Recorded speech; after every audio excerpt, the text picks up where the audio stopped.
Today I'm going to be telling the story about the time that I went to the hardware store to buy wood and a man started tracking me, basically.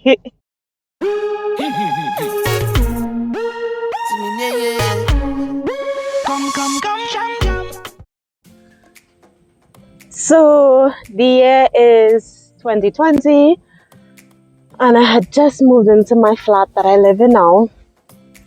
And basically, the hardware stores had recently reopened and I wanted to build myself a closet for all of the like brooms, mops, cleaning supplies, miscellaneous bullshit that I don't know where to put. So usually I've noticed that people here in Germany, they either keep it in their basement or they keep it behind the door in the bathroom, which is weird to me. So anyway, I decided that I'm going to build myself a cupboard to store these things. So I did all the measurements, I did all the drawings, and I just needed to get the supplies. So I head to the hardware store, which is like about 2 minutes drive from my house. It's really close by. Like if I wanted to go, I can also go by foot. But obviously if you're going to buy wood, you need to carry the wood.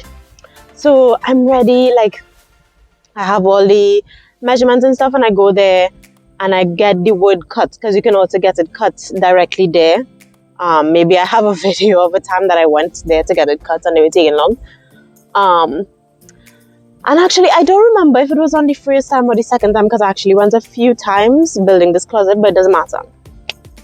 I was walking through the hardware stores. I love hardware stores. I don't know if it came with age or what it was, but I just love going to the hardware store and just looking at pipes, just looking at tiles. I don't need tiles, but I like look at tiles. I'm like, well, let me see what they have in paint. As if the colors change, they don't. But I'm like, let me see what they have in paint. So I'm strolling through the hardware store like I usually do. And then I was like, I think I want a new kitchen tap. Let me see what they have in taps. So I go to the aisle of the kitchen taps and first of all, whenever I go to this hardware store, I could never find anybody who's working there. Nobody could be found. I'm usually alone, roaming through the store, and I can't find anybody to help me. Uncle. There's a man in an electric wheelchair. We are both driving on the road. I will wait here. So, nobody's in the store as usually, and I'm just looking at taps, and I'm looking and I'm like, okay, this one I don't like. But I'm at this point I was just planning to like window shop. I'm not really planning to buy a tap. I could use a new tap, but I don't really need one, you know what I'm saying? Like nothing's wrong. Like the one I have is not broken. So I'm looking and I'm looking up, and I mean the wood is somewhere on the side, I already came to do what I plan to do. And then, I hear somebody ask me like if I wanted any help. I was like, in this store? That has never happened to me. I'm not going to put the name of the hardware store. But usually the service is not top notch, if you know what I mean. So I was like, I'm just like searching out which tap I like and stuff. It's not that I really need any help. Like I can see the taps directly in front of me.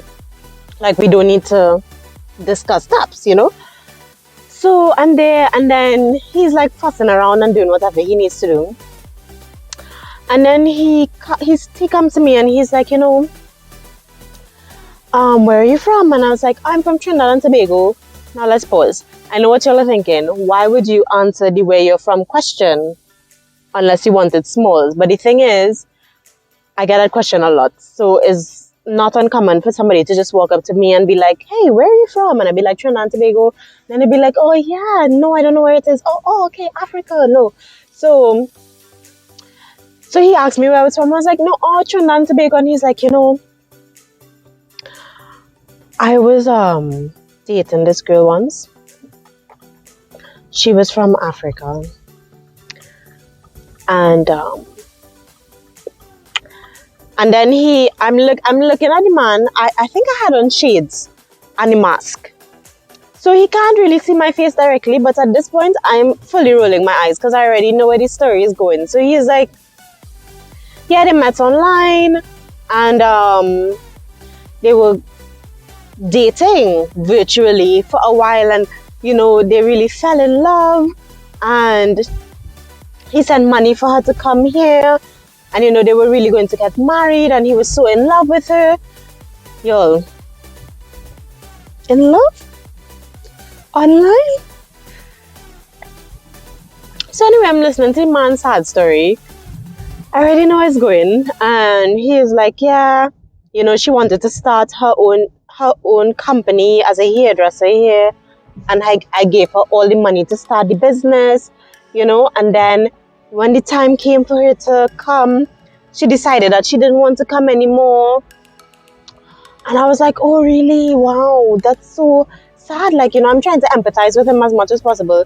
Really, I just want to go home at this point because I don't want to tap anymore. And he's like, yeah. And then you know what? Can you believe? I went on her Instagram story and she was posting on her Instagram story, and guess where she is? Guess where she is? This is literally what the man is saying to me. I'm like, I don't know, where is she? I don't know. He's like, she's here in Düsseldorf, right here in Germany. Can you believe?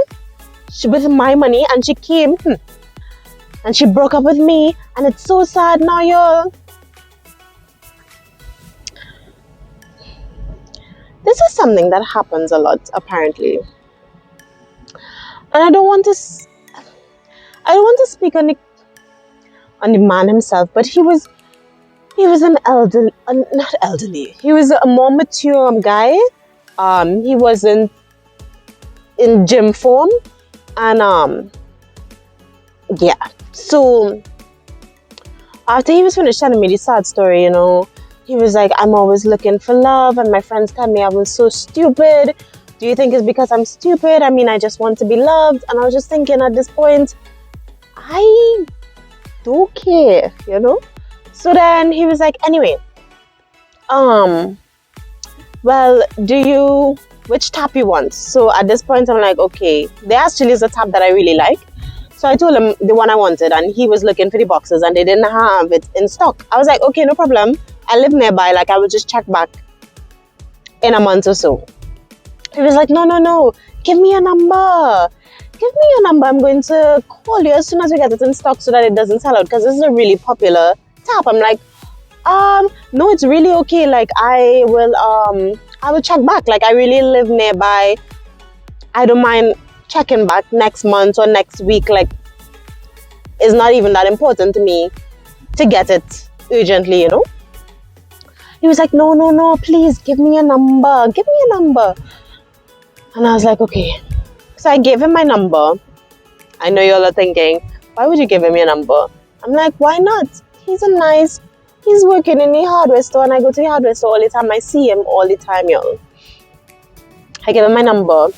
And I kid you not, before I could leave the hardware store, he was already calling me. He called me. So I mean, when my phone rang, I didn't know who it was, so I answered the call. I'm like, hello. He's like, oh yeah, it's the guy from whatever. I'm just checking to make sure now you have my number. You could save it. I'm like, why would I save your number? He was like, yeah, okay, well, I could just message you. I'm like, message me when you get it up. And I hung up. Then he called me again, like 2 or 3 times. I didn't answer the phone because I know he didn't get it up. And then before I got home, remember I said I lived 2 or 3 minutes away from the hardware store. He had already messaged me a bunch of messages, and still he doesn't have it up. So he then began to message me constantly, daily, and I'm just like, how I went to the hardware store and leave with a man? Why are you tracking me of all people? Like no, you all know. So up to this day, when I'm going to the hardware store, and as I said, I love going to the hardware store, I have to be watching my back, looking, hiding from this man, because I do not want to get caught. I don't want to get caught in a small. Anyway, if you all enjoyed that story and you would like to hear more from me, don't forget to like and subscribe. like and subscribe, and I'll see you in the next video.